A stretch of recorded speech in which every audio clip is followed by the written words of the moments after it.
Mhm. Bismillah, Bismillah, walhamdulillah, wassalat, wassalam, ala rasulillah, wa ala alihi wa ashabihi wa man ittaba'a hudah, wa ma tawfiqiya illa billah, alayhi tawakkaltu wa ilayhi unib.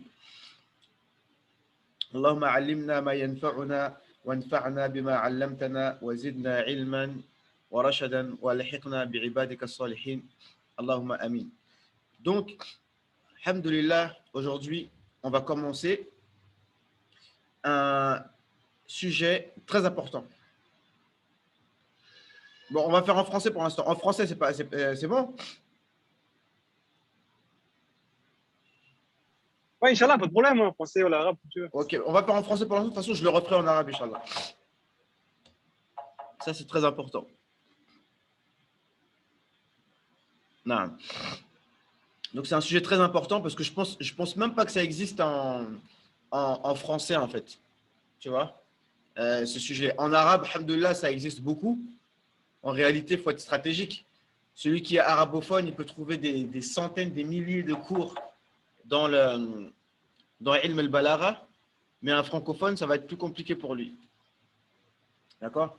Donc, on commence, Inch'Allah, aujourd'hui, on va faire l'introduction. On va regarder, je vais prendre juste la table des matières pour que vous voyez les sujets qui sont traités dans ce domaine et pour que vous puissiez avoir la connaissance de ce domaine. Donc, ça s'appelle Ilm al-Balagha.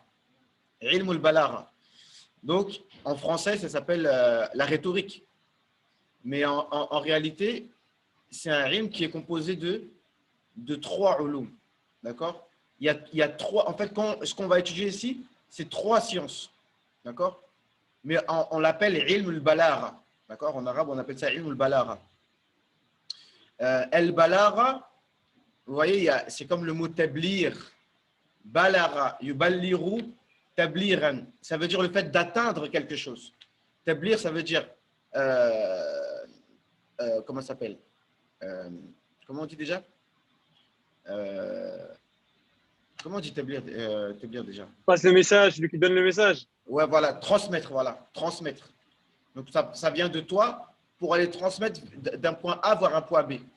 Et balara, يعني مثلا أنا بلغت المراد أو مثلا ذهبت من سقسال إلى porte de Bercy.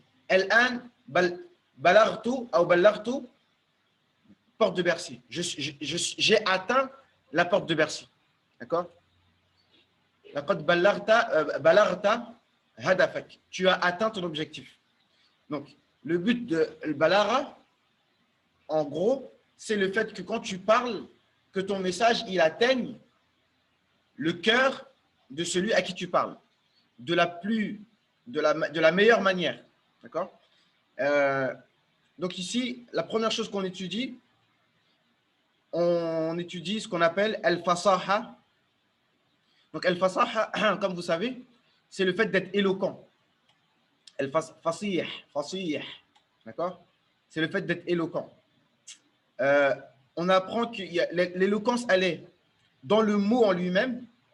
Par exemple, il faut que le mot soit éloquent. Pour que le mot soit éloquent, déjà, le premier critère, ce n'est pas les critères que nous, on choisit, mais c'est les critères que ceux qui maîtrisent, qui ont le goût, qui connaissent, qui ont du bon goût de la langue arabe, ils te disent non, ça c'est un mot qui est fasih. D'accord? Donc les mots fasih, c'est ceux qui sont le plus utilisés, d'accord? En général, c'est une condition. Parce que quand tu étudies un mot, quand tu utilises un mot qui est pas souvent utilisé, c'est pas nécessairement éloquent. C'est pas parce que tu as sorti un mot que personne ne connaît que c'est éloquent. Dans certains cas, ça peut être utile. D'accord? Dans certains cas, ça peut être utile. C'est-à-dire que si, par exemple, tu es là on verra que des fois, tu emploies une manière de parler différente lorsque tu veux convaincre quelqu'un. On verra tout ça. Tu vas utiliser le qasam, par exemple, wallahi, tu vas utiliser des choses comme ça. Tout ça, on verra en détail. Donc, des fois, quand par exemple, tu es là pour prouver tes arguments, si tu emploies des mots qui sont vraiment recherchés, eh bien, ça peut aller dans ton objectif de convaincre.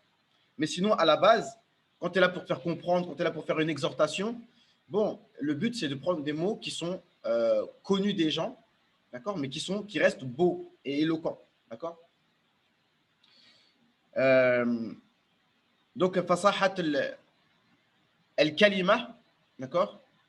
Après, et il faut que les lettres aussi, elles soient pas trop dures. Tu vois, après, il y a des exemples, je ne sais pas en tête. Il y a des mots, par exemple, je ne sais pas, moi je vous dis jahmarish. Jahmarish, c'est un mot en arabe, d'accord, mais le mot, vous voyez qu'il est compliqué à prononcer, etc. Tu vois, donc c'est des mots qu'il faut éviter. Il ne faut pas qu'il y ait ce qu'on appelle tanafur bain al-huruf. Il faut que les lettres, elles aillent bien ensemble, en fait. Tu vois, il ne faut pas, par exemple, qu'il y ait un qa qui est au fond de la langue et un ra, par exemple, qui est tout devant la langue. Ah, mon écran, il me fatigue. Subhanallah. Bref, donc ça c'est fasaha, wal balagha, wal uslub. Donc c'est trois choses qu'on étudie.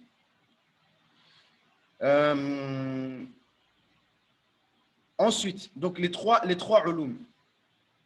Donc l'uslub, donc c'est tout ce qui est le style que tu utilises. Mais ça, tout ça, on va le voir à travers les trois ulum. Donc c'est quoi les trois sciences qu'il y a dans ilm al-balagha? Premièrement, c'est ilm al-bayan. Naam, ilm al-bayan.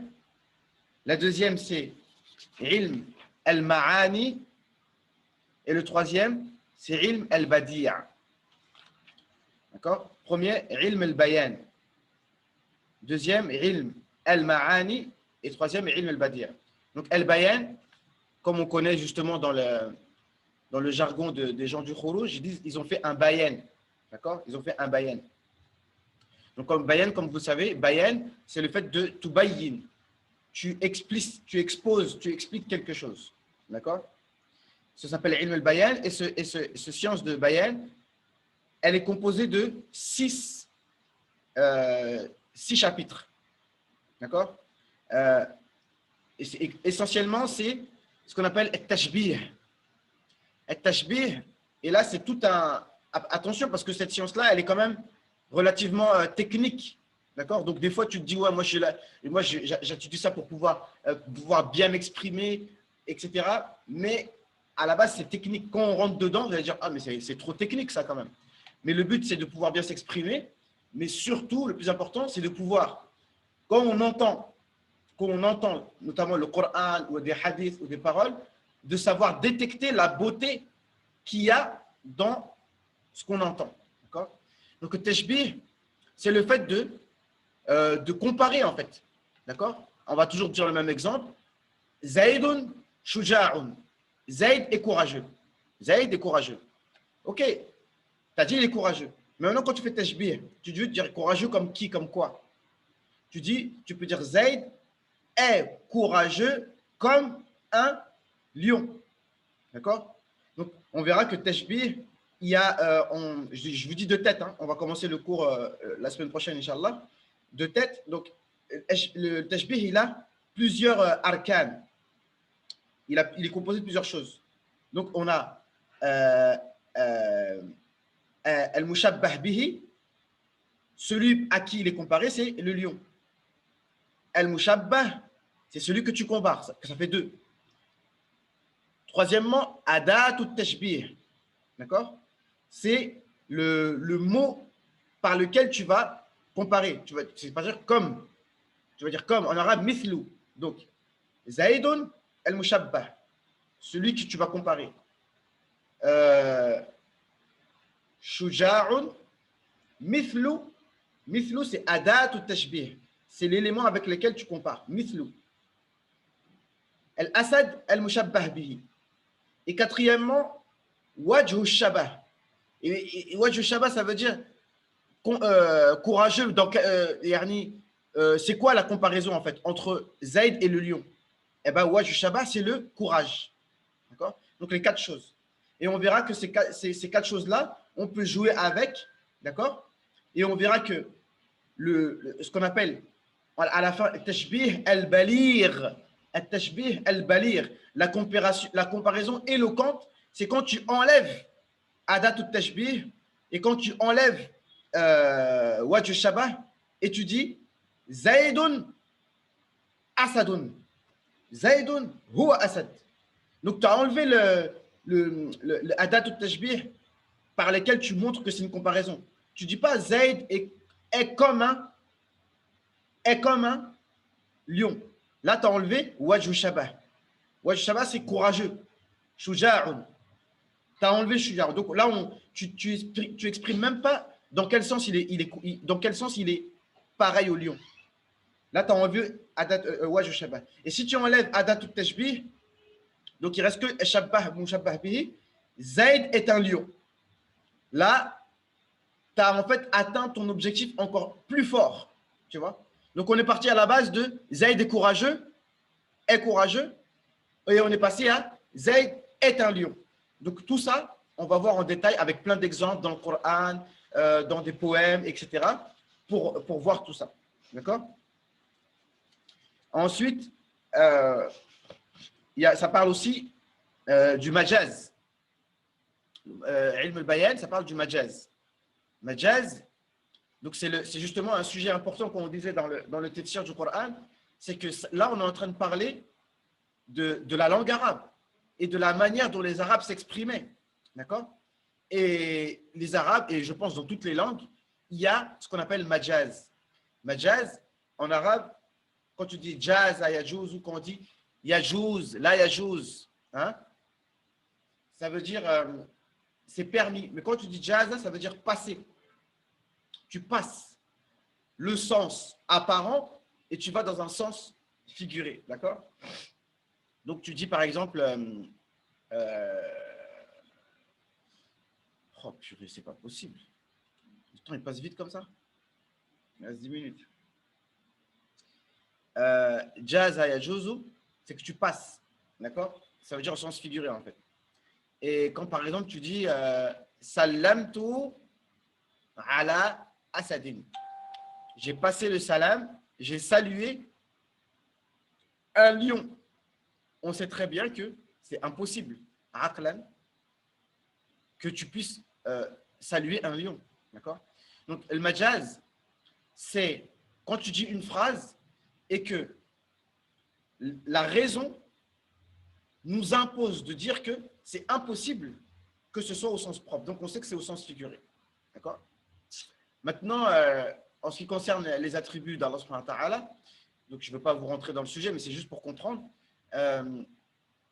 c'est que si par exemple on dit Allah s'est établi sur le trône, maintenant la seule chose qui va pouvoir juger, qui va pouvoir arbitrer entre nous, est-ce que c'est possible ou pas, en fait c'est la raison, les règles de la raison. Après les règles de la raison, c'est vrai que tout le monde ne peut pas être, on peut pas, certains diront qu'on ne peut pas se mettre d'accord sur des règles de la raison. Pourtant, il y a des règles. Après, à la base, c'est des règles qui ont été fondées par Aristote, etc. Et après, il y a des choses qui ne sont peut-être pas terribles, mais les règles de la raison, c'est comme, en fait, normalement, c'est comme une balance, un pèse-personne. Si tu mets ça sur une balance et que tu dis que ça pèse 800 grammes, ben normalement, c'est qu'effectivement, ça pèse 800 grammes. Quelqu'un ne peut pas venir te dire non, ça pèse 1,5 kg. Ben, la science de la logique, normalement, la définition, c'est que tu pèses les idées comme tu pèses les corps. Donc, normalement, si tu respectes bien les règles de la logique, on est obligé d'être d'accord, à condition qu'on respecte toutes les étapes. C'est comme des mathématiques. Quand tu fais une équation, tu dis 2x plus 5 égale 9. 2x plus 5 égale 9. Donc, x est égal à combien? On va voir les mathématiciens ici, là. Parlez, Bilal, Sofiane. On va dire que x est égal à 2. D'accord? 2 fois 4, 2 fois 2, 4, plus 5, 9. Personne ne peut te dire autre chose. C'est de la logique. D'accord? Donc, c'est un peu comme ça. D'accord? Mais en fait, c'est le aql qui juge. D'accord? Après, maintenant, si la personne elle dit non, pour moi, ça peut être au sens propre, ok, il n'y a pas de problème. Si pour toi, c'est au sens propre, il n'y a pas de souci, ce n'est pas un problème. Mais la seule chose, c'est que le majaz, le but, c'est que tu dises une chose qui soit, le but de la balara, c'est d'avoir une force dans, comment ça s'appelle, quwwa fi ta'thir.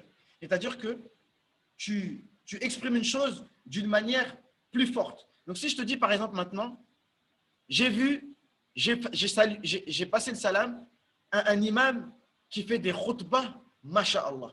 Il fait des khutbahs très éloquentes. Ok, tu as dit la phrase. Ou alors tu dis, j'ai passé le salam à un homme courageux. Tu as transmis l'information. Mais si tu dis, j'ai passé le salam à un lion sur le mimbar. Donc, quelle est la phrase qui est plus forte? D'accord? Et c'est comme je disais, un exemple, excusez-moi si je rentre dans les exemples, ce n'est pas le but s'il y a des gens qui ne sont pas d'accord avec ça, ce n'est pas un problème. Mais je veux dire, si tu dis Tabarakalladhi biyadihil mulk, béni soit celui dans la main de qui est la royauté. La phrase, elle a été dite. Mais si je dis d'une autre manière, Tabarakalladhi lahul mulk, béni soit celui qui a la royauté. Les deux phrases sont identiques. Il a la royauté et la royauté est dans sa main. Les deux phrases ont le même sens. Mais la deuxième, elle est beaucoup plus travaillée, beaucoup plus imagée, d'accord? Et beaucoup plus, on va dire que si on parle en termes de ilm balara, en dehors du Coran, parce qu'on ne juge pas le Coran, tout le Coran est éloquent.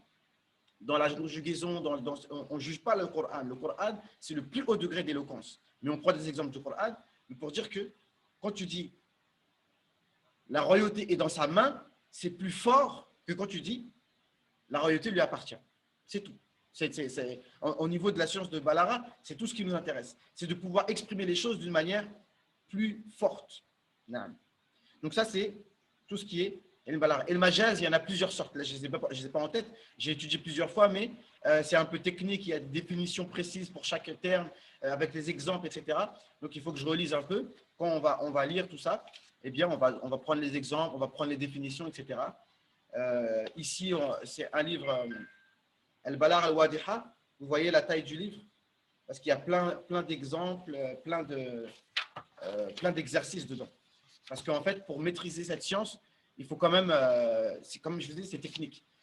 Chaque truc, il y a une définition précise à apprendre. Après, il faut connaître des exemples du Coran, etc. Donc, ce n'est pas tout le monde qui maîtrise cette science par cœur. Non. Il y a aussi, on est toujours dans Ilm al-Bayan, ce qu'on appelle isti'ara. Isti'ara, c'est un peu la même chose que le tashbih. Isti'ara, c'est que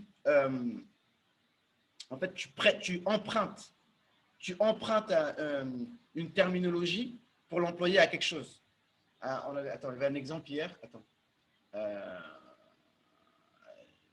J'aurais du mal. Attends, je vais vous donner un exemple. On en a dans notre vie de tous les jours, en fait.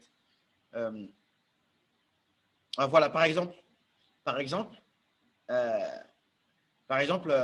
tu vas traiter un sujet, je sais pas moi. Par exemple, tu vas dire, je sais pas comment dire. Il a sorti, je sais pas, tu vas prendre le sujet de la chasse, par exemple. Tu vois, il est arrivé, il a sorti son fusil. Tu vois, et en fait, tu vas employer un terme qui est relatif à la chasse, alors que toi, tu es en train de parler de quelqu'un qui fait un dars et qui est en train de dénoncer des choses. Tu vois ce que je veux dire? Mais on verra ça. Donc, je vous propose de couper là et de reprendre, qu'on fasse au moins, que je termine au moins ma présentation. Ok, les frères? On coupe, on reprend. Ok, ça marche, Inch'Allah.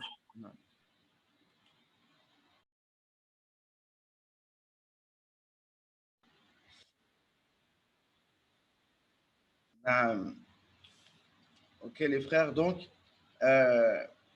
toujours dans Ilm al-Bayan, on a isti'ara et on a aussi ce qu'on appelle kinaya. Kinaya, vous voyez le mot kunya. Kunya, comme par exemple, on m'appelle Abu Muslim, c'est une kunya. Ça veut dire que ce n'est pas mon vrai nom, mais c'est un nom qui prend la place de mon nom, en fait. D'accord? Je m'appelle Mohamed Abbas. Et Abu Muslim, on appelle ça une kunya. En fait, c'est une chose, c'est pas un mensonge, c'est pas impossible que je m'appelle Abu Muslim, mais on m'appelle, mais on peut, ça se peut que je m'appelle Abu Muslim. Donc, El Kinaya, c'est quoi? C'est différent du Majaz parce que c'est une chose qui est possible au niveau de la raison, mais qui n'est pas nécessairement le cas. D'accord? Alors, ceux qui sont contre le Majaz, ils vont dire par exemple, quand Allah il dit Bal yadahu mabsutatan, les deux mains d'Allah sont ouvertes. Yunfiqu kayfa yasha. Il dépense comme il veut. Ils vont dire ici, c'est kinaya, parce que pour eux, c'est possible que pour eux, Allah, il a deux mains pour de vrai. Donc c'est possible, mais ce n'est pas nécessairement le cas, parce qu'ici, ça peut vouloir dire tout simplement qu'Allah est généreux. Un autre exemple, en dehors de sujet polémique, c'est par exemple, il y en a un parmi les Arabes qui était le symbole de la générosité, qui s'appelait, comment il s'appelle déjà, Hatim al-Ta'i. Et on va dire que lui, pour dire qu'il est généreux, on va dire Huwa kathir al-ramad. Kathir al-ramad. Ça veut dire que chez lui, il y a beaucoup de charbon qui est utilisé pour faire du feu, pour faire de la nourriture et pour accueillir les invités. D'accord? Donc, quand tu dis de quelqu'un Huwa kathir al-ramad, c'est possible que chez lui, il utilise beaucoup de bois, beaucoup de charbon pour faire des barbecues, pour accueillir les gens. C'est possible, mais ce n'est pas obligatoirement le cas. On peut juste dire qu'il est kathir al-ramad, d'accord? Juste pour dire qu'il est généreux, d'accord? Mais ce n'est pas impossible pour un être humain d'utiliser du bois pour accueillir les gens, d'accord? Donc ça, c'est ce qu'on appelle kinaya. Donc tout ça, on va étudier en détail. Donc tout ça, c'était ilm al-bayan, d'accord? Ilm al-bayan. Et comme ici, dans le livre que tu as, Ahmed, de Cheikh Uthaymin, lui, quand il arrive au chapitre de Majaz, il dit, écoutez, pour nous, le Majaz, ça n'existe pas. Il y en a qui vont même jusqu'à dire qu'il n'y a pas de Majaz dans la langue arabe, carrément. Et ça, voilà, j'ai pas envie d'avoir trop de parti pris, mais quand même, c'est un peu gros. Mais encore c'est quoi une Thawriya, Cheikh? Hein? Une Thawriya. Tawriya, ça, c'est dans le troisième ilm. C'est al-Badi'. Parce que c'est la science de Badi', on va voir ça juste après. Tawriya, c'est que tu dis une chose, d'accord? Celui qui écoute, lui, il croit une chose, mais toi qui parles, tu veux dire une autre chose. D'accord? Comme le prophète sallallahu alayhi wa sallam, on lui a demandé, une fois quand il partait dans la hijra, on lui a demandé d'où tu es. Il n'a pas voulu répondre, je suis de Quraysh. Il a dit, Ana mimma. Comme s'il voulait dire, je suis de la tribu de l'eau, la tribu du liquide. Ana mimma. Ils ont dit, ah d'accord, ok. D'accord? Mais en fait, il a dit, pour lui, je viens d'un liquide, quoi. Et l'autre, il a compris, je viens de la tribu de Ma. D'accord? Donc, c'est ça qu'on appelle Tawriya. Donc, ça, c'est en fait le troisième ilm de Badi', c'est par rapport ça s'appelle Muhassinat Lafziya. Ça veut dire, tu joues avec les mots, en fait. Tout ce qui est rime, jouer avec les mots, ça, c'est Badi'. Mais ici, Bayan, c'était dans l'expression de la chose, vous voyez? C'est-à-dire que tu vas exprimer avec Majaz, avec Isti'ara, avec Kinaya. Donc, tu exprimes une chose, mais d'une certaine manière. D'accord? Ça, c'est ça le premier ilm. D'une certaine manière, soit au sens propre, soit au sens figuré, soit avec des images. D'accord? Le deuxième ilm maintenant, c'est ilm al-ma'ani. Ilm al-ma'ani, en fait, c'est lié un peu il faut connaître un peu la grammaire, le nahu. Donc, c'est tout ce qui est, par exemple, al-amr. On en avait parlé justement dans le tafsir. C'est que des fois, al-amr, tu vas donner un ordre à quelqu'un. Mais quand tu donnes un ordre à quelqu'un, dans un premier lieu, ça veut dire que tu demandes à quelqu'un de manière autoritaire, en fait, qu'il fasse quelque chose. Tu dis à ton fils, ramène-moi de l'eau. Ramène-moi de l'eau. Tu vois, la forme impérative. Ramène-moi de l'eau. D'accord? Mais, par exemple, quand c'est du plus petit au plus grand, ça veut dire que toi, tu es plus petit et tu demandes. Ça reste un verbe à l'impératif, mais ça devient une do'a. Parce que quand on fait des do'a, la forme, c'est un verbe à l'impératif. Allahumma urzuqna al-jannah. Allahumma nas'aluka al-afiya. Oh Allah, nous te demandons telle chose. Sous la forme, c'est un ordre, mais en vérité, c'est une do'a. Après, tu as un amr qui est une menace. D'accord? Tu vas lui dire, continue comme ça. Là, tu es en train de lui dire, quelqu'un il fait une bêtise, ton fils il fait une bêtise, tu dis, continue. C'est très bien, continue. Là, tu es en train de lui donner un ordre de continuer, mais en vérité, c'est une menace. Donc, on va voir tous les on appelle ça l'aghrad, toutes les raisons pour lesquelles et toutes les façons dont on va utiliser un ordre. D'accord? Pareil pour nahi, l'interdiction, il y a plusieurs raisons. Ça peut être, tu lui interdis de faire quelque chose, la taf'al, ne fais pas ça. Mais ça peut être une demande, tu vois, la taf'al min fadlik, tu vois. Donc on verra tout ça. Et l'istifham, les questions. Donc quand tu poses une question, quand tu fais quelque chose sous la forme interrogative, c'est pareil, ça peut être une menace. D'accord? Tu dis, mais qu'est-ce que tu fais là? Qu'est-ce que tu fais? C'est pas que tu as envie de savoir ce que lui fait. Tu sais très bien ce qu'il est en train de faire. Mais tu lui poses la question, pareil, pour le menacer. Ce qu'on appelle taubir. D'accord? Voilà, donc il y a tout ça. Et il y a aussi al-insha wa comment on appelle? Al-insha wa na'am. Al-khabar wa al-insha. Al-khabar, c'est quand tu donnes une information en fait. Al-khabar, c'est une information sur laquelle tu peux dire. Dites-moi si vous m'entendez parce que mon écran il est tout noir là, je ne sais pas ce qui se passe. Ouais, on t'entend, ouais. Ouais, on entend. Ya Allah, une minute.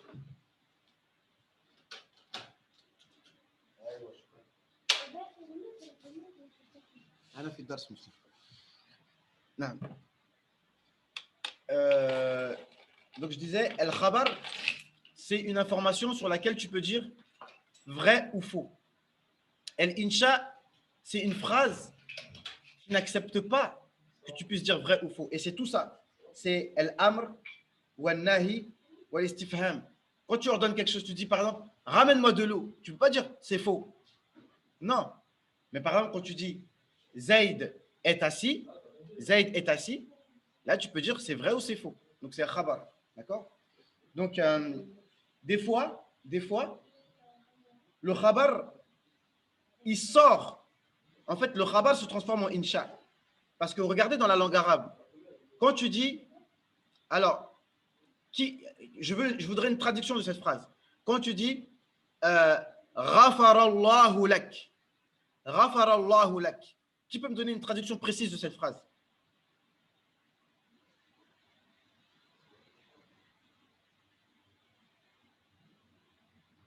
Vas-y, Ahmed. Alors, Franchement, après ce cours-là, je la comprends de différentes manières, moi, Ghafarallahu lak. Comment? Ça peut être pour le. J'ai dit après le cours que tu viens de donner, là, je peux la comprendre de différentes manières. Bah, non, je veux Parce juste que- la traduction de la phrase. En gros, qu'Allah il t'a pardonné, voilà, Allah il. C'est ça. Barakallahu fik. Allah t'a pardonné. Donc ça, c'est un khabar en réalité. Parce que tu es en train de... C'est comme si tu déclares Allah t'a pardonné. Mais en vérité, ce khabar-là, on peut dire c'est vrai ou c'est faux. Tu dis... Parce que si je te dis... Parce que nous, quand on traduit, moi je m'attendais à ce que tu me dises qu'Allah te pardonne. Mais quand tu dis qu'Allah te pardonne, ça c'est une phrase impérative. Qu'Allah te pardonne. C'est une do'a. Mais quand tu dis Ghafarallahu lak ou bien Yaghfirullahu lak, parce que tu peux dire au passé, au présent, Allah t'a pardonné ou Allah te pardonne. C'est ça la traduction. Mais c'est un khabar. Mais ce khabar-là, en fait, il sort de son état pour se transformer en insha. pour se transformer en dua. Dua, c'est un insha. Donc, tu ne peux pas dire c'est vrai ou c'est faux. Oh Allah, je ne sais même pas comment on dit parce que ça reste. Oui, oui, oh Allah, pardonne-moi. Tu ne peux pas dire c'est vrai ou c'est faux. Tu vois, c'est une dua, c'est tout. Donc, ça, c'est lié avec la science de la grammaire. Et ici, on l'utilise dans le balagha. D'accord? Donc, ça, c'est ilm al-ma'ani. Donc, le ma'ani, c'est les sens. Il faut bien faire la différence. Bayan, c'est ce qu'on a dit en premier. Ma'ani, c'est justement quelque chose qui est khabar à la base devient insha. Ou alors, une question devient une menace. D'accord? Etc. Et tamanni. Tamanni aussi, c'est quelque chose, c'est ce qu'on appelle insha. Par exemple, tu dis, ah, si seulement je pouvais redevenir jeune. Ça, c'est tamanni. Ya laytani kuntu shababan. Ya laytani kuntu turaba. Il est en train de souhaiter quelque chose. Ah, si seulement. Ah, hélas. D'accord? Et ça aussi, il y a plusieurs raisons pour lesquelles on va utiliser cette tournure. Non. Ensuite, il y a le chapitre de Al-Qasr ou Al-Wasl, c'est tout simplement l'utilisation du waw. D'accord? L'utilisation du waw ou la non-utilisation. D'accord? Des fois, tu vas dire, alors dans le Coran, on nous parle de waw al-thamaniya. Waw al-thamaniya. Quand tu cites plusieurs choses, et au huitième, tu vas utiliser le waw. D'accord? J'ai plus l'exemple en tête, mais je crois qu'il y a. Je crois dans par exemple. عسى ربه إن طلقتم أن يبدله خيرا منكن مسلمات مؤمنات قانتات تائبات سائحات. Et à la fin, à chaque fois, je m'embrouille avec ça. Qui connaît? Hein? Regardez. قانتات تائبات سائبات وثئيب وأبكارا. Et le waw, il vient en huitième. Il y a d'autres exemples comme ça dans le Coran. D'accord?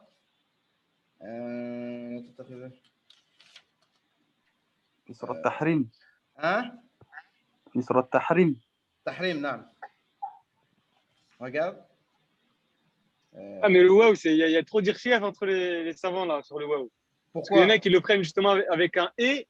Dans certains versets, ils le prennent pour un et. Ouais. Il y en a qui le prennent pas pour ce et là. Il y en a qui ils le prennent pour un ordre précis. Il y en a qui le prennent pas pour un ordre précis. J'ai pas compris. Donc, regarde, attends, juste pour me compter. عسى ربه إن طلقكن أن يبدله أزواجا خيرا منكن مسلمات مؤمنات قانتات تائبات عابدات سائحات ثيبات وأبكارا. Donc وأبكارا, c'est le huitième, d'accord? Il aurait pu, en dehors du Coran, dire waouh à chaque fois. مسلمات ومؤمنات qui m'appelle مسلم تعال خذ الهاتف خذ نعم. Donc c'est waouh. Et donc tout simplement c'est l'utilisation du waouh. Des fois ça peut être plus éloquent, moins éloquent. Donc, on voit tout ça. Non. Il y a aussi, dans Ilm al-Ma'ani, al-Ijaz ou al-Itnab, c'est-à-dire le fait de parler d'une manière concise.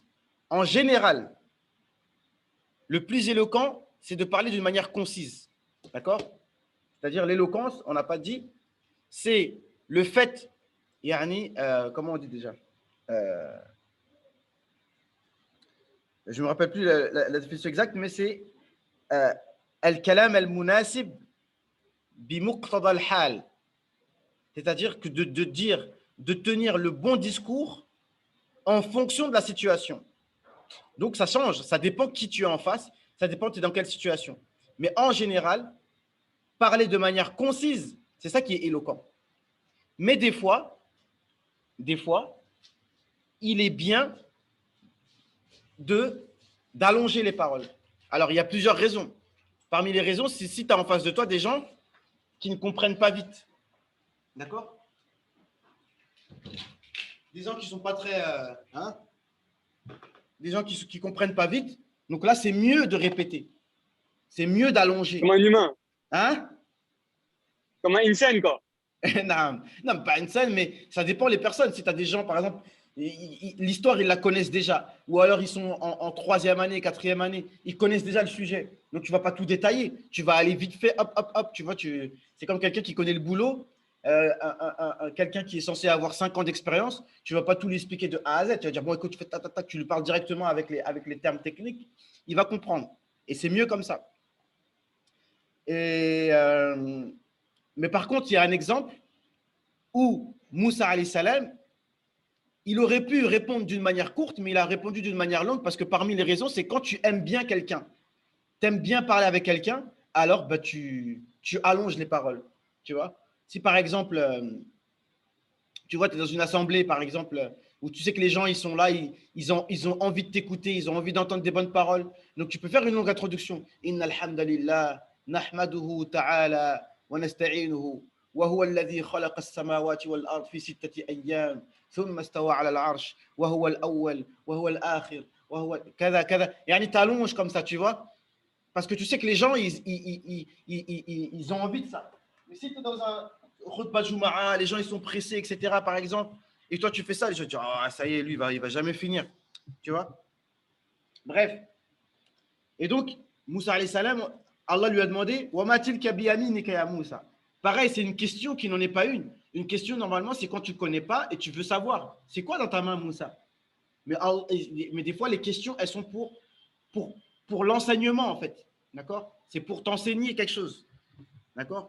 Comme quand le prophète Subhanallah, cher, quand tu regardes, c'est le premier souhel, quoi. Tu as vu, c'est la première chose. Donc, quand Allah il a parlé à Moussa, ouais. il lui a tendu la perche pour qu'il parle. Pour qu'il parle, non. Et Moussa, il a commencé à allonger. Hiya asaya, atawakka'u alayha, wa ahushu biha ala ghanami. Ensuite, il a dit, et d'autres choses encore. Tu vois? Parce qu'il était content de parler avec Allah subhanahu wa ta'ala, donc il commence à détailler. Comme si Allah ne savait pas, tu vois? Et après, à la fin, il a dû s'en rendre compte, il a dit, et je fais d'autres choses avec mon bâton encore, tu vois? Donc, comme tu as dit, voilà, subhanallah, c'est un truc de ouf. Parce qu'en fait, son premier truc, c'est un enseignement. Et en plus de ça, son enseignement, il a dit ce qu'il faisait avec son bâton et Allah, il lui a montré que c'est totalement différent, quoi. Ce bâton-là, tout à fait, ouais, tout à fait. Ouais, parce que c'était le fait pour sortir justement ces certitudes dans les choses. Ça, c'est encore c'est quelque chose de très fort, tu vois, pour le vrai tawhid qu'on doit apprendre. C'est que nous, on a des choses, on croit que ça fait telle et telle chose, mais la première chose qu'Allah t'apprend, c'est que tout ça là, c'est ça le vrai tawhid. D'ailleurs, je vais répondre à ça parce qu'il y en a qui disent que les gens du Khuruj, ils n'enseignent pas le tawhid. On va voir, moi, faut qu'on se mette d'accord, c'est quoi le tawhid? C'est le tawhid, c'est que tu connais dans ta tête les théories du tawhid, c'est une bonne chose. Mais que toi, maintenant, si tu crois que c'est avec ta force et avec le nombre de personnes qui sont avec toi, c'est avec ça que tu vas tenir avec toi, eh ben, je peux te dire que tu as un problème dans ton tawhid parce que c'est pas comme ça que ça marche. Tu vois. Et ça, c'est ça que nous, on doit apprendre en pratique. Tu vois. Donc, il y a ijaz el-itnab. Donc ça, on a fini. Donc, tout ça, c'était ilm el-ma'ani. D'accord? El-ma'ani. C'est-à-dire el-ma'ani, c'est-à-dire que normalement, avec peu de mots, tu dois être capable de dire beaucoup de choses. Ça, c'est le mieux. D'accord? Avec peu de mots, tu dois être capable de dire beaucoup de choses. Comme on voit beaucoup de hadiths, le prophète sallallahu alayhi wa sallam, en 2 phrases, il a résumé des choses. Tu vois, par exemple, il dit Al-Hajju Arafa. Al-Hajj Arafa. D'accord? Je sais pas, Ji'tu li utammima makarim al-akhlaq. Tu vois, il y a des hadiths comme ça qui sont très courts, mais qui veulent dire énormément de choses. D'accord? Et en général, les hadiths, c'est des phrases courtes. Après, les explications, on peut faire des livres et des livres, mais à la base, c'est des phrases courtes. Et donc, c'est pour ça que quand une personne elle s'exprime, si elle prépare son discours, il faut qu'elle essaye de faire en sorte de vraiment de synthétiser tout le sujet et d'essayer de dire que les informations primordiales pour que la personne, quand elle réfléchit à ça, il y ait tout dedans. D'accord? C'est ça le but. Et troisièmement, c'est ilm al-badi'. Ilm al-badi', c'est al-muhassinat al-lafziyya. Là, c'est tout ce qui est vraiment au niveau des mots. D'accord? Donc, il y a al-jinas, al-iqtibas, al-shaja'. C'est les rimes, en fait. Ça veut dire que tu parles en faisant des rimes. D'accord? Et toutes les différentes sortes de rimes qu'on connaît. Il y a al-tawriya dont tu parlais. Al-tawriya, c'est le fait de dire une phrase, comme on a expliqué tout à l'heure. D'accord? Ana min ma. Anta min ayn, ana min ma. Toi, dans ta niya, tu dis que moi, je viens d'un liquide. Mais celui qui t'écoute, en fonction de la question qu'il t'a posée, il croit que tu viens de la tribu de ma. Na. El-muqabala. D'accord? Bon, je n'ai pas les exemples en tête, mais el-muqabala, c'est, tu vois, tu prends des mots, les mots sont superposés d'une phrase à l'autre, tu vois. Il y a des exemples même dans le Coran, tu vois. Je n'ai pas d'exemple en tête, mais voilà. Il y a ce qu'on appelle husn at-ta'lil. C'est le fait de donner une réponse sage. Tu vois, quelqu'un il me pose une question, tu lui donnes une réponse inattendue en fait. Tu lui donnes une réponse inattendue et très, très sage. Ou aussi ce qu'on appelle usloub al-hakim. Tu vois, quelqu'un te pose une question, mais toi tu lui réponds par autre chose. Soit pour le faire taire ou pour lui montrer, voilà, pour couper la conversation en fait. Non. Donc voilà, tout ça, c'est tout ce qu'on va étudier dans cette science-là. Et celui qui maîtrise ça, alhamdulillah, maintenant, après même dans le tafsir, on pourra attirer l'attention sur les différentes, ce qu'on appelle wujuh al-balagha. Wujuh al-balagha. D'accord? Les différentes, tu relèves en fait les beautés du Coran vis-à-vis de cette science-là. D'accord? Il y a des tafsirs, ce tafsir-là par exemple, il traite beaucoup de ça. Il y avait aussi le tafsir, un qui est plus simple, de Sabouni, Safwat Tafasir. Franchement, ça c'est un tafsir qui est pas mal et qui est tout à fait trouvable en France dans les maktabas ou alors en PDF, comme vous voulez, mais je vous le conseille en fait. Parce que dedans, il explique les versets et à chaque fois, il explique à travers cette science-là quelles sont les différentes sortes de balara. Quand il y a un istifham, par exemple une question, il va dire regarde, cette question-là, elle est pour ça et pour ça. D'accord? Et à chaque fois, ce sera. Et à chaque fois, comme ça, on commence à avoir le goût, en fait. Vraiment, quand on écoute le Coran, on va encore avoir plus le goût. D'accord? Et si, par exemple, nous, on devrait s'exprimer aussi, eh bien, qu'on puisse pouvoir s'exprimer de manière éloquente. D'accord? Donc, c'est tout ça. Aujourd'hui, j'avais pas eu le temps de préparer. De toute façon, il fallait bien qu'on fasse un cours de présentation. Donc, c'est à peu près ça. J'ai fait ça de tête. Après, alhamdoulilah, ça va me permettre de réviser. On va le faire en français parce que c'est une science qui vraiment, je pense que les francophones, ils n'y ont pas accès. Moi, à ma connaissance, je ne connais pas quelqu'un qui a enseigné cette science en français. Mais je vais le faire aussi en arabe. Pourquoi pas le même jour, hein, les frères? Ce qu'on va faire peut-être, moi, je suis mousta'id. Vendredi prochain, on fait 2 cours à la suite. D'accord? La prochaine fois, je ferai, par exemple, à 8 heures, je fais le cours en arabe, d'accord? Parce que franchement, j'ai envie de le faire. Parce que c'est pour moi, tu vois. Parce que moi aussi, pour travailler mon arabe, tu vois. Comme on a dit, même moi, pour évoluer en arabe, il faut que j'enseigne en arabe. Même si, effectivement, en arabe, j'intéresse personne, on va dire. Tu vois, les gens, ils vont toujours dire oui. Il y a des ulama qui… En fait, quand tu parles en arabe, tu rentres en fait dans le grand bassin. Là, tu deviens concurrent tout de suite des grands ulama parce que toi, parce qu'ils vont te dire… franchement, un frère, il m'a fait cette remarque. Je sais qu'il a raison au fond de moi, tu vois, mais j'ai pas envie de l'accepter. Il dit, mais attends, toi maintenant, tu vas enseigner par exemple la aqidah en arabe. Et toi maintenant, tu tapes sur Internet. Tu vas trouver à côté de toi, tu vas trouver Cheikh Albani, tu vas trouver Cheikh Intel, tu vas trouver Cheikh Intel, tu vas trouver Cheikh… Et après, tu trouves Abou Muslim. Mais qu'est-ce qu'on en a à faire d'Abou Muslim dans cette histoire?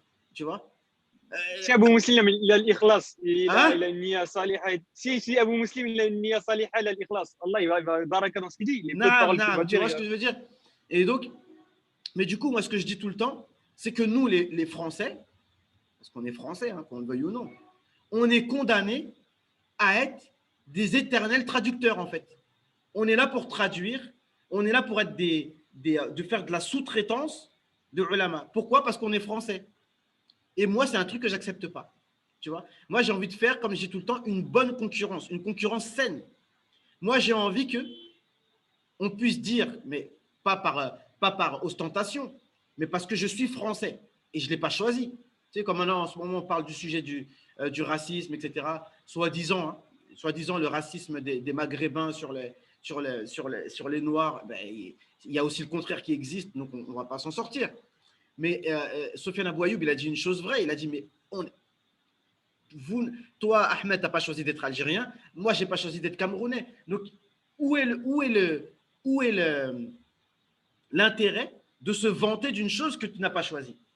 Mais maintenant, Allah a fait de nous des Français. C'est-à-dire, on est des enfants de France. On ne l'a pas choisi. Mais maintenant qu'on est des enfants de France, il faut qu'on représente. Tu vois ce que je veux dire? Moi, j'ai envie qu'on dise, ah, masha'Allah, les frères de France, ils sont mujtahid. Ils enseignent le ilm, le balara, etc., etc. Mais ça, ce n'est pas par ostentation, mais c'est fait pour que ça augmente le niveau dans la Ummah. Vous voyez ce que je veux dire? Parce que les Algériens, les Marocains, les Libyens, les Égyptiens, si aujourd'hui ils sont des grands ulama, c'est parce que eux, ils ont pris la langue arabe volontairement. Ils auraient pu ne pas l'apprendre. Excuse-moi, je ne vois pas l'écran. Hein. Tu as dit quoi? Attends. Tu as écrit quoi? Voilà, je ne vois pas. Celui qui a écrit quelque chose qui parle parce que je ne vois pas ce qu'il a écrit. Bref. Attends. Je disais, Afwan, Ouais. disais, si on fait le cours pour le faire en un seul cours, en arabe et avec l'explication directement en français, pour que ça reste dans le même cours, et nous, en même temps, on travaille l'arabe, et en même temps, on est sûr de bien comprendre Ah, mais de toute grâce façon, au français. par rapport au français, c'est ce qui va se passer, parce que mon support, il est en arabe, en fait. Ça, c'est clair et net. Pour le cours en français, le support, il sera en arabe. Ça veut dire que je vais lire les phrases en arabe et je vais les traduire. Donc, ça va vous faire travailler. Mais moi, je n'arrive pas, en fait, à faire les deux. Si je fais le cours en arabe, ça veut dire que je vais lire les phrases en arabe et je vais les expliquer en arabe. Ce sera encore autre chose, tu vois. Parce que c'est l'explication qui est importante, tu vois. C'est-à-dire, on va lire, tu vois, je dis n'importe quoi. Bon, hop. Wasfu, attends. أما الآية الكريمة فإنها تتحدث في شأن من يعبدون الأوثان وأنهم إذا دعوا آلهتهم لا يستجيبون لهم. Donc là, j'ai lu la phrase en arabe, mais après, je vais vous la traduire directement. Alors que, non. Et si le cours est bilingue, explication en arabe, puis en français dans un seul cours, ça nous permet de travailler notre arabe tout en étant sûr de bien comprendre les cours grâce à l'explication française. Non. C'est pour ça que je veux le faire en français, pour que les gens soient sûrs de bien comprendre. Mais encore une fois, les frères, moi, je vous le dis, wallah, je ne vous rends pas service. Parce que le problème d'avoir peur de ne pas bien comprendre, c'est ça qui vous bloque, les frères. Moi, je vous le dis, le secret d'office. La peur de ne pas avoir bien compris. Ça veut dire que quand on apprend une langue, on est habitués en français à bien comprendre chaque chose. Et lorsqu'on arrive dans une autre langue, on dit « Ah, purée, je ne suis pas sûr d'avoir bien compris », ça nous gêne. Et c'est cette gêne-là qui nous empêche d'avancer. Cette gêne de ne pas être sûr d'avoir bien compris. D'accord? Parce que même si maintenant je fais le cours en arabe et aussi en français, la plupart des gens, ils vont se focaliser sur le français. Ils ne vont pas se prendre la tête. Alors que si jamais je fais que l'arabe, c'est comme si je vous jette dans l'eau et vous êtes obligé de nager. Voilà, je vous dis un conseil fraternel. C'est comme ça que ça doit se passer. D'accord? Et le fait que je le fasse en français, en fait, là, je suis en train de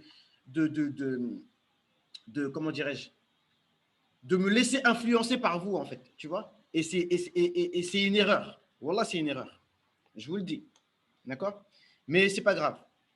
De toute façon, moi-même, j'ai appris comme ça, avec des frères comme Othman Abou Laïth, même si maintenant on est des ennemis, entre guillemets. D'accord? Mais moi, il restera toujours mon boss, il restera toujours mon grand. D'accord? Mais lui, il a appris l'arabe de cette manière et on l'a appris comme ça, c'est-à-dire qu'en pratique. C'est-à-dire qu'à force d'être dans les ilms et d'être attentif, comme je vous disais dans les 5 méthodes, dans le cours que j'avais fait, à force d'être attentif, eh ben on va apprendre l'arabe sans s'en rendre compte. C'est comme ça que ça va se passer. Mais après, une fois qu'on atteint un certain niveau, voilà, on n'a plus besoin il faut passer à une autre étape. Il y a beaucoup qui ont passé cette étape, ils connaissent l'arabe, mais on est toujours là à parler français, français, français éternellement. Sous prétexte qu'il y a des gens, il y a des gens qui ne comprennent pas. Mais moi, je n'ai pas envie d'être méchant. Mais les gens qui ne comprennent pas, au bout de tellement d'années qui sont dans l'islam, à un moment donné, on ne peut pas non plus rester à la traîne comme ça. Ça dure combien de temps comme ça? Il y a des gens, ça fait 10 ans, ils sont dans l'islam, 15 ans dans l'islam. Et tu dis toujours, attends, j'ai du mal à comprendre. Écoute, je suis désolé, maintenant on va avancer. Moi, nous, alhamdoulilah, ça fait 20 ans que je suis dans l'islam. Et maintenant, on a envie d'évoluer. D'accord? Alhamdoulilah, le français, c'était une étape. Maintenant, on n'a plus besoin.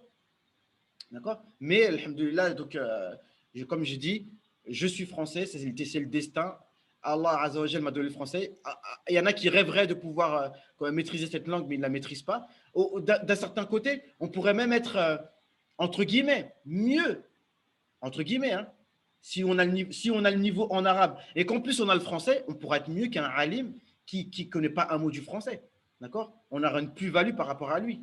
On pourra transmettre le message plus, etc. Et on pourra, voilà. Mais vraiment, moi, c'est quelque chose qui me tient à cœur, en fait. Et moi, j'ai envie d'évoluer. Parce que nous, même dans notre accent, à force de parler le français tout le temps, on a même l'accent. C'est-à-dire que même quand je parle l'arabe, ça se voit que je suis français. On a les mêmes intonations que les Français. Tout ça, faut enlever, les frères. Wallah. Surtout après, là, on est 4. Là, je parle à vous. Hein. Je ne suis pas en train de parler à toute la France. Vous, je sais que vous, là, vous êtes dans les cours d'arabe, c'est bien ça. Bilal et Sofiane. Vous faites les cours d'arabe ou pas? Vous étiez là hier soir ou pas? Oui, on était là. J'étais là, moi, hier soir. Hein? J'étais là hier soir, moi. Voilà, Bilal était là. Ahmed, déjà, il se débrouille pas mal.